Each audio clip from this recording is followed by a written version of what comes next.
Y bueno, continuamos con la sesión y damos paso al doctor Jerónimo Rafael Rodríguez Cid. Él es médico oncólogo del Instituto Nacional de Enfermedades Respiratorias, quien nos va a hablar acerca de uno de los neoplasias más fuertes, más duras que en el tratamiento, el cáncer de pulmón. Doctor, por favor. Muchísimas gracias Miguel, muchísimas gracias por la presentación, muchísimas gracias por la invitación, OncoSequencing, muchísimas gracias por estar aquí presentes, porque es importante que hablemos de secuenciación masiva. Eventualmente yo no concibo seguir avanzando en la oncología y seguir avanzando en esta batalla que tenemos contra el cáncer sin que podamos hacer secuenciación masiva en un futuro a todos los pacientes. Déjenme, no quiero ser repetitivo con las excelentes pláticas que han dado mis predecesores. Yo les voy a hablar de un caso clínico específicamente en cáncer de pulmón y tendré ahí que ir generando algunas ideas específicamente. Mi objetivo obviamente es que quede muy claro por qué en cáncer de pulmón, digo, al final creo que en muchas otras neoplasias, como ya lo mencionó Carolina, como eventualmente lo va a mencionar Denise, pero que eventualmente puede aplicar a diversas neoplasias o prácticamente todas las neoplasias, porque es necesario secuenciación masiva específicamente en cáncer de pulmón, pero puede aplicar, repito, para múltiples neoplasias.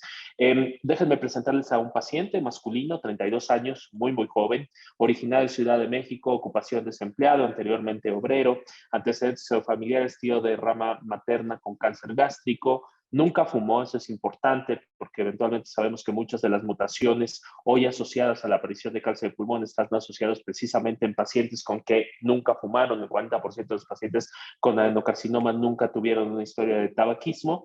Claro que ahora ya tenemos algunas otras mutaciones que también están asociadas a tabaquismo, es decir, no puede, la clínica ya no es suficiente como en algún momento fue para decir qué paciente sí le debo hacer una secuenciación masiva, qué paciente no le debo hacer una secuenciación masiva. Exposición a humo de leña negado, uso de marihuana por 2 años, suspendido 8 meses antes del padecimiento actual, exposición a asbesto positiva por 14 años. Recordemos, 32 años, un paciente no fumador. Antecedentes personales patológicos prácticamente ninguno, le toman una biopsia de pulmón el 16 de diciembre del 2007 y el padecimiento actual cuando llega al Instituto Nacional de Enfermedades Respiratorias se trataba de un hombre de 32 años con un diagnóstico presuncional de mesotelioma. Ahorita les voy a enseñar la tomografía y por qué se pensaba de inicio que antes de la biopsia que se podía tener un mesotelioma. En la taxo el cerro mediastino desplazado a la izquierda, derrame pleural izquierdo multiloculado, no hay metástasis a distancia, no resecable, ECOG de 1 y no había recibido ningún tratamiento ni con quimioterapia y estamos en 2017 tampoco con un tratamiento de inmunoterapia, claramente porque la inmunoterapia en 2017 no había llegado a nuestro país, solamente se estaba mediante protocolos de investigación. Este es el ataque inicial de enero de 2017 y como ustedes pueden ver, primero hay un engrosamiento pleural importante, hay una infiltración del tumor a nivel pleural de manera importante, pero algo que llama la atención y que después en retrospectiva es algo bastante típico de la alteración genética que va presentando nuestro paciente es que tiene esta infiltración pleural importante, pero que también tiene esta infiltración hacia el mediastino importante y prácticamente invade incluso algunas otras estructuras como el pericardio, ¿no?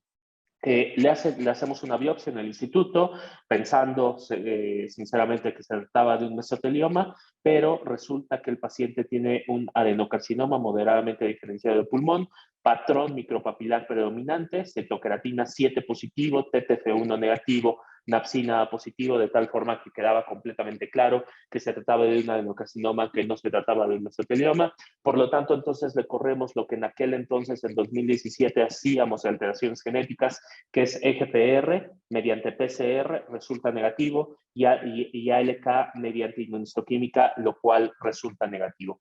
Bien, hablemos un poquito de EGPR y ALK. EGPR en nuestra población se presenta entre el 28 al 32% de los pacientes con adenocarcinoma. Nosotros somos una población rica en alteraciones genéticas, específicamente en algunas como EGPR. Si nos comparamos nosotros con los anglosajones, por ejemplo, EGPR está presente solamente en el 15% de los casos. Si nos comparamos con los asiáticos, EGFR estaba presente en el 40% de los casos. Es decir, nosotros estamos intermedios entre un 28 y 32. Y esos datos no solamente son del Instituto Nacional de Enfermedades Respiratorias, sino que también son los mismos datos que se replican en el Instituto Nacional de Cancerología y son los mismos datos que se ven prácticamente en todo el país. Nosotros, por nuestra descendencia, tenemos mayores posibilidades de tener EGFR. En aquel entonces estaban aprobados tratamientos anti-EGFR, por eso es que lo hacíamos mediante PCR y hacíamos ALK mediante inmunohistoquímica. En realidad, el gold estándar para hacer ALK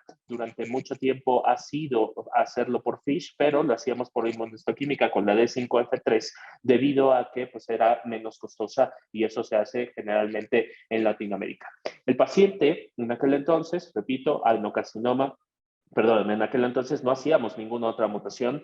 Si bien ya sabíamos que existía ROS1, ya sabíamos que existía BRAF, ya sabíamos que existían algunas otras mutaciones que pudiera, por ejemplo, ER2-NEO, sabíamos que existía, sabíamos que tenía una importancia, lo mismo sabíamos de KRAS, pero en aquel entonces ni siquiera había un estudio que pudiéramos dar una alteración target. Entonces, al paciente ser negativo a estas dos mutaciones, entonces le dimos un tratamiento mediante protocolo de investigación, eso es importante, con pemetrexed más carboplatino, que es quimioterapia más pembrolizumab.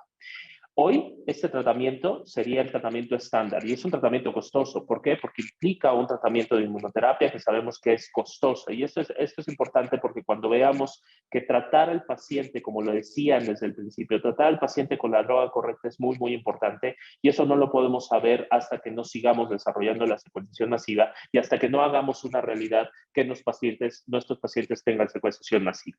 Tras 2 meses de tratamiento, bajo el protocolo de investigación, el paciente tenía más dolor, tenía más tos, más disnea, tenía una peor calidad de vida. Es decir, al paciente no le estaba yendo bien. A mí me parecía que tenía una progresión clínica y por lo tanto entonces decidimos tomarle una nueva tomografía y la tomografía lo que nos dice claramente hay más tumor, hay mayor infiltración del tumor, hay mayor infiltración de la pleura, hay mayor infiltración del mediastino, de tal forma que a pesar de que hoy todo mundo habla de la inmunoterapia como uno de los mejores tratamientos para cáncer de pulmón, y es una realidad que lo es, no es para todos los pacientes. 40% de los pacientes que hoy reciben un tratamiento de quimioterapia en todas las neoplasias jamás van a responder al tratamiento de inmunoterapia. Y para eso también eventualmente, digo, no es el caso de este caso, pero para eso eventualmente también necesitamos secuenciación masiva, para conocer los mecanismos de resistencia que nos pueden predecir cuáles pacientes no les va a funcionar un tratamiento como pembrolizumab y al saber cuáles pacientes son esos, eventualmente podemos también ahorrar costos y hacer que este costo asociado al cáncer se vea disminuido.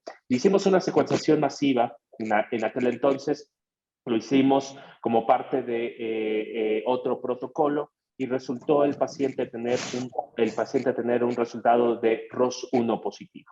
Y al tener el paciente del ROS1 positivo, entonces teníamos un medicamento que inicialmente fue diseñado, crizotinib, que inicialmente fue diseñado para ALK, pero que sabíamos desde el 2014 que también podía funcionar en pacientes ROS1. Algo interesante es que generalmente tendemos a pensar que eso es una realidad solamente en el país o en los países altamente industrializados. Y algo que tenemos a pensar es que si hacemos solamente EGFR y si hacemos solamente ALK, porque durante mucho tiempo teníamos la idea de que el 40% de los pacientes con adenocarcinoma tenían una alteración genética y que por lo tanto el otro 60% de los pacientes no.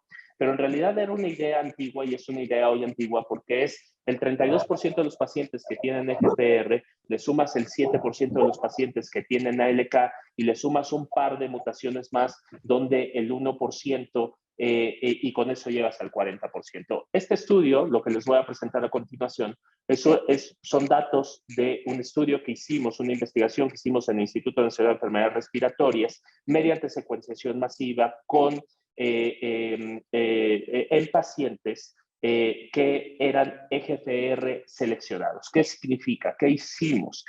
Lo primero que hicimos fue hacer EGFR mediante PCR. Si el paciente tenía EGFR, lo quitábamos, no lo metíamos a hacer secuenciación masiva, le dábamos un tratamiento. Entre el 28 y 32%, dependiendo del año que veamos, eran pacientes de EGFR positivos. Y a todos los demás, al restante 70% aproximadamente, los metimos al protocolo de secuenciación masiva. ¿Y qué encontramos en esa secuenciación masiva? Es que el otro 30%, de hecho 34% de los pacientes tenían otra mutación target. ¿Qué significa? Que aproximadamente el 50% de los pacientes, cuando les hacemos una secuenciación masiva a pacientes con adenocarcinoma, pueden eventualmente tener una mutación target. Y algo importante de la secuenciación masiva y algo importante de estos estudios es que generalmente cuando uno manda a hacer la secuenciación masiva, piensa que debe recibir un resultado positivo de una alteración target para poder dar un tratamiento. No, en secuenciación masiva, no siempre vas a tener un resultado que te permita decidir un tratamiento target o un tratamiento dirigido, pero eso no significa que no sea un resultado positivo. Es decir, pacientes que no tienen una alteración genética también son pacientes que lo que te están diciendo es, ok, no debes tratarlos con esas terapias, debes tratarlos con un tratamiento de quimioterapia. Y entonces eso también te ayuda a reforzar, a tomar decisiones. ¿Por qué? Porque si tú ya iniciaste un tratamiento de quimioterapia para el paciente y después recibes la secuenciación masiva y resulta que no tiene una alteración target, lo que puedes concluir con certeza es el tratamiento que tú elegiste para ese paciente es un tratamiento adecuado. Y por lo tanto es que en realidad no hay resultados positivos, porque al final, resultados negativos, perdónenme, porque al final lo que te dicen es información y la información, conocer el tumor, es lo que nos permite hoy hacer una medicina de precisión y por lo tanto conocer el tumor, aunque no exista ninguna alteración genética, también es positivo. Ahora bien, en este mismo estudio, el 34% de los pacientes tenía otra alteración genética. Estas son las otras alteraciones genéticas. Recordemos que, bueno, lamentablemente en México no tenemos todavía todos los medicamentos para tratar adecuadamente un MET, para tratar adecuadamente un RET, pero eventualmente estamos avanzando y vamos hacia allá. Es decir, la secuenciación masiva en pacientes altamente escogidos con cáncer de pulmón también funciona y funciona muy bien. Que tengas otro 34% de los pacientes que tengan una alteración target o que puedas tomar una decisión definitivamente es algo importante. Y esto tiene un impacto en la supervivencia. No se dejen ir solamente por las gráficas. A mí me gustaría que vieran que la gráfica está en meses y que estamos hablando de pacientes que la mediana, si bien la mediana puede ser una mediana corta, tenemos un porcentaje de pacientes que puede tener una supervivencia libre de progresión de 40 meses y un porcentaje también importante de pacientes que puede tener una supervivencia global de 40 meses. Cuando hablamos de cáncer de pulmón, enfermedad metastásica, definitivamente esto tiene un impacto y tiene un impacto importante. Cuando nosotros vemos entonces cuáles son lo que impacta en la supervivencia libre de progresión o lo que más impacta en la supervivencia libre de progresión, ustedes pueden darse cuenta que prácticamente son las alteraciones genéticas o ciertas alteraciones genéticas, sobre todo aquellas que podemos dar un tratamiento específicamente contra esa alteración, las que tienen un impacto en la supervivencia libre de progresión y las que tienen un impacto en la supervivencia global. Estos datos van a ser mostrados, están ya aceptados y van a ser publicados más o menos en un mes en la revista Thoracic Cancer. Aquí vemos la supervivencia global de esta secuenciación masiva. De tal forma que hacer secuenciación masiva funciona en cáncer de pulmón. Ahora vayámonos nuevamente a nuestro paciente. Le hicimos la secuenciación masiva a nuestro paciente, recordemos, joven, 35 años, mucho tumor, infiltrando al mediastino, infiltrando hacia la pleura, sin historia de tabaquismo y resultó después de ser EGPR-LK negativo y después de darle un tratamiento bueno, que de quimioterapia más inmunoterapia bajo protocolo de investigación no respondió, pero se le hizo una secuenciación masiva y se determinó que tenía un ROS1. Y ROS1 se presenta en muy pocos casos, se presenta en 1 a 2% de los casos de cáncer de pulmón de células no pequeñas, pero no importa si es poco o frecuente, lo afortunado es que tenemos tratamientos que tienen alto impacto específicamente en estas mutaciones. Y el estudio típico que utilizamos en este paciente es precisamente este medicamento, crizotinib. Si bien no hay un estudio fase 3, y eso es importante, porque generalmente pensamos que todas las indicaciones de las terapias target tienen que venir de estudios fase 3, ¿no? Es decir, la mayoría, perdón, es suficiente con algunos estudios fase 1, incluso es suficiente con estudios fase 2 para que hoy la oncología reaccione positivamente y que se acepten medicamentos como un tratamiento estándar. En aquel entonces, crizotinib era el tratamiento estándar para pacientes con ROS1, repito, un medicamento que sirvió para LK, pero que eventualmente se demostró que en ROS1 también funcionaba, que tenía varias respuestas completas, varias respuestas patológicas, pero lo más importante es que prácticamente afectaba al 90% de los pacientes, es decir, había un beneficio clínico de 90% de los pacientes. Cuando nosotros lo pasamos a supervivencia global, a un año, el 79% de los pacientes estaba vivo a un año y a 4 años, que es muy importante, la mitad de los pacientes estaba vivo a 4 años. Esto tampoco, si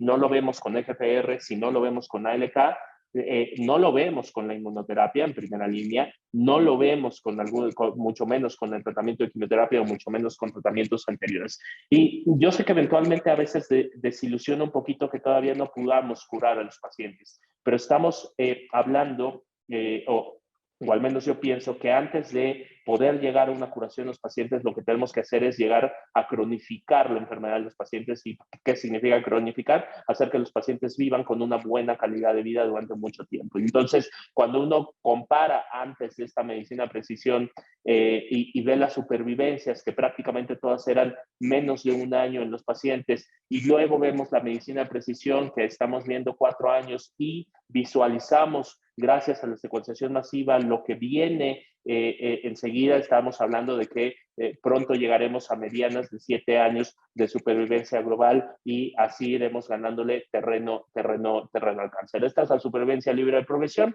¿Cómo le fue a nuestro paciente? Le dimos crizotinib y bueno, no presento la comparación, pero fíjense cómo el pulmón del lado izquierdo prácticamente hay zonas donde desaparece completamente el tumor. Bueno, pueden ver cómo el tumor ya no tiene tanta infiltración, jala, por un proceso de cicatrización, se jala el corazón hacia el lado izquierdo. El paciente tiene respuesta parcial, no tiene una respuesta completa, tiene una enfermedad residual, pero el paciente está vivo desde el 2017, han pasado prácticamente 5 años y el paciente tiene una excelente calidad de vida, el paciente está trabajando, el paciente ya tiene una hija, el paciente ya se casó y el paciente está con una excelente calidad de vida, sin dolor, sin pérdida de peso, sin tos. Prácticamente tiene una vida normal a pesar de que sigue en tratamiento y sigue en una vigilancia debido a que, bueno, pues hizo una respuesta parcial. Esa es la última toma de la tomografía donde podemos ver que tiene una gran respuesta. Ahora bien, ¿qué sigue?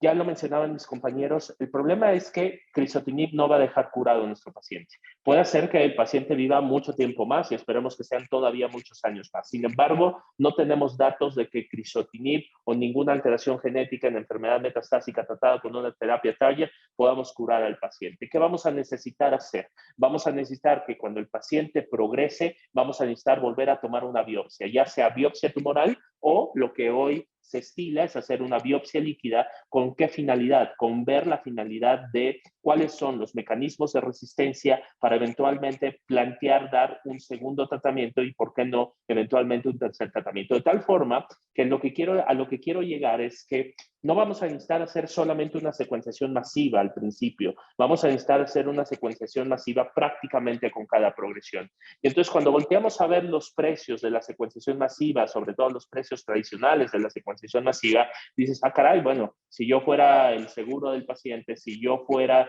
el que tiene que pagar, definitivamente estás hablando de mucho dinero. De tal forma que lo que necesitamos y una de las cosas que necesitamos avanzar en la secuenciación masiva es no solamente hacer la secuenciación masiva, sino hacerla más económica para que eventualmente sea una realidad en nuestros pacientes. Y entonces, que nos ofrezca una secuenciación masiva económica y que nos ofrezca una secuenciación masiva confiable, definitivamente es algo que nos va a ayudar muchísimo a tomar decisiones, a bajar costos, a decidir tratamientos y sobre todo hacer que los pacientes estén vivos por más tiempo. Porque tenemos otros medicamentos que a la progresión de crizotinib podemos dar, entrectinib, un medicamento que tiene también una influencia sobre LK, pero que también lo tiene, lo mencionó Carolina Blanco contra NTRK, pero también lo tiene con ROS1, y las tasas de respuesta con entrectinib son 86%, y que eventualmente poco a poco empezamos a conocer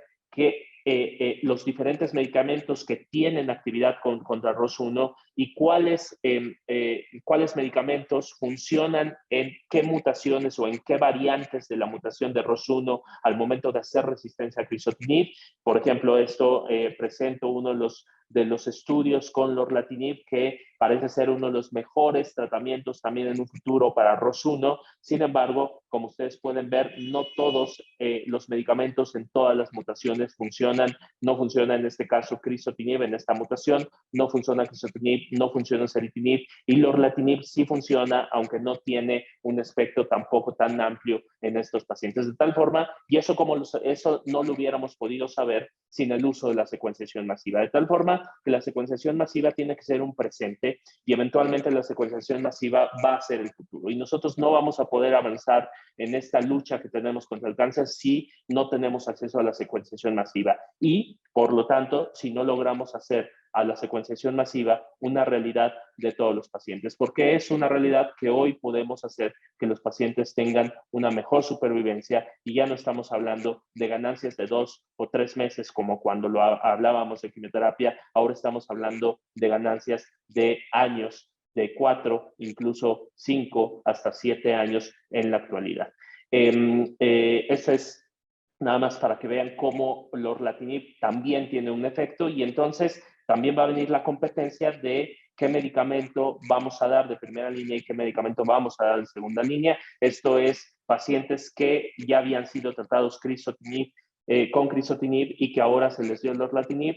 Vemos también que el beneficio clínico es alto. Muy probablemente este sea el medicamento que yo decida darle a mi paciente una vez que sea que el crizotinib ya no funcione y que tenga una progresión. Sin embargo, lo ideal no sería darlo a ciegas, es decir, lo ideal no sería dar crizotinib, progrese y luego lorlatinib. Lo ideal sería hacer una secuenciación masiva, crizotinib, hacer otra nueva secuenciación masiva y tomar la decisión de si el paciente realmente se va a beneficiar del lorlatinib o si el paciente debe ser iniciado con un tratamiento de quimioterapia. Todas esas decisiones no solamente tienen una influencia directamente con el paciente, que es algo que es lo que nos interesa a nosotros como médicos, sino que también tiene una importancia cuando lo hablas a nivel macroeconómico, cuando lo hablas en un instituto como el nuestro, donde tienes que darle el tratamiento correcto porque tampoco tienes el tratamiento para todos los pacientes,